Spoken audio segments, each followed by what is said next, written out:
मित्रांनो, अन्नपूर्णा किचनमध्ये तुमचे खूप खूप स्वागत। रोज आपण नाश्त्याला उपमा, शिरा, उपीट, पोहे करतो, तर तेच खाऊन घरातले लोकही कंटाळतात। तर त्यापेक्षा वेगळा असा आपण एक आज नाश्ता बनवणार आहोत। त्यासाठी लागणारं साहित्य आहे, येथे मी हाफ दुधी भोपळा घेतलेला आहे, कांदा बारीक चिरून घेतलेला आहे, एक गाजर खिसून घेतलेला आहे, एक टोमॅटो बारीक चिरून घेतलेला आहे, अर्धी काकडी या ठिकाणी खिसून घेतलेली आहे, हिरवी मिरची चिरून घेतलेली आहे। त्यानंतर ते कढीपत्ता घेतलेला आहे। त्यानंतर एक वाटी रवा, अर्धी वाटी या ठिकाणी दही घेतलेला आहे आणि एक वाटी पोहे भिजवून घेतलेले आहेत। त्यानंतर कोथिंबीर घेतलेली आहे आणि चवीनुसार मीठ घेतलेलं आहे। तर चला आपण आपल्या रेसिपीला सुरुवात करूया। इथे हा दुधी भोपळा घेतलेला आहे, त्याची वरची साल काढून घेतलेली आहे। आता याला मी बारीक बारीक चिरून घेणार आहे। यामध्ये या ज्या बियाचा भाग आहे तो आपण या ठिकाणी काढून घेणार आहोत। ते बघू शकता आणि याचे रफली असे छोटे छोटे तुकडे करून घ्यायचे आहेत आणि हे सगळं मिक्सरच्या भांड्यामध्ये टाकायचं आहे। त्यानंतर याच्यामध्ये 3 ते 4 या ठिकाणी हिरव्या मिरच्या घालायच्या आहेत। त्यानंतर या ठिकाणी मी लसणाच्या पाकळ्या घेतलेल्या आहेत। त्यानंतर याच्यामध्ये मी कोथिंबीर घालणार आहे। यामध्ये 1 वाटी रवा घालणार आहे, 1 वाटी पोहे धुवून घेतलेले आहेत ते यामध्ये घालणार आहे। इथे अर्धी वाटी दही घेतलेलं घालणार आहे। त्यानंतर याच दह्याच्या वाटीत मी अर्धी वाटी पाणी घेऊन घालणार आहे।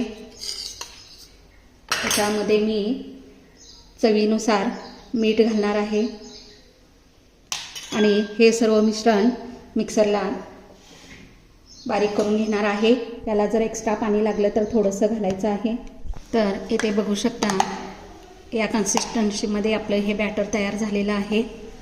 आता त्याच्या पुढची प्रोसेस करूया। हे सर्व मिश्रण एका भांड्यात ओतून घेत आहे।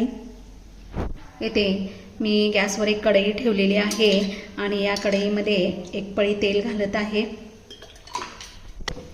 नंतर याच्यामध्ये मी 1 चमचा जिरे घालत आहे, 1 चमचा हळद घालत आहे आणि आपण ज्या भाज्या बारीक करून घेतलेल्या होत्या, कांदा, टोमॅटो, काकडी, गाजर, तुम्ही याच्या व्यतिरिक्त ढबू मिरची वगैरे असेल तरीही घालू शकता। याच्यामध्ये मी कढीपत्ता, मिरची ही ऑप्शनल आहे, लहान मुलं खाणार असतील तर नाही घातली तरी चालेल, कारण त्या बॅटरमध्ये आपण घातलेलीच आहे। त्यानंतर याच्यामध्ये कांदा घालायचा आहे, टोमॅटो घालायचा आहे आणि या ठिकाणी गाजर घालायचं आहे। काकडी मात्र आपण न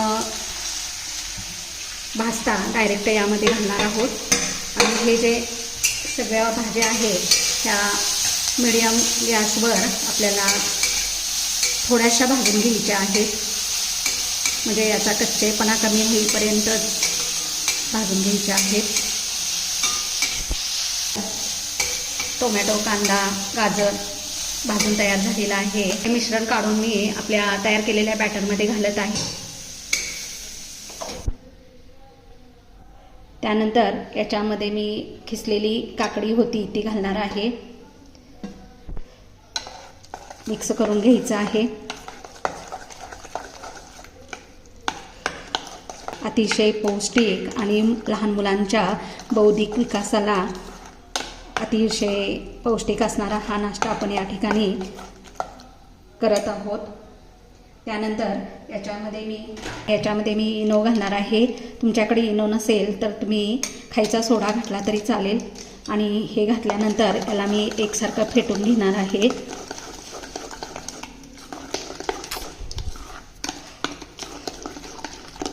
तवा ठेवलेला आहे, त्यामध्ये तेल टाकून घेतलेलं आहे आणि आता हे बॅटर आपल्याला यामध्ये घालायचं आहे।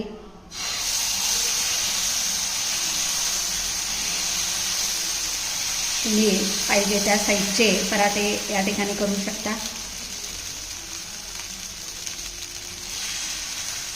त्यानंतर याला थोडंसं तेल सोडून याला झाकायचं आहे। त्याची फ्लेम मीडियम ठेवायची आहे। तर इथे तुम्ही बघू शकता आपला हा पराठा तयार झालेला आहे. आता याला पलटवून घ्यायचा आहे.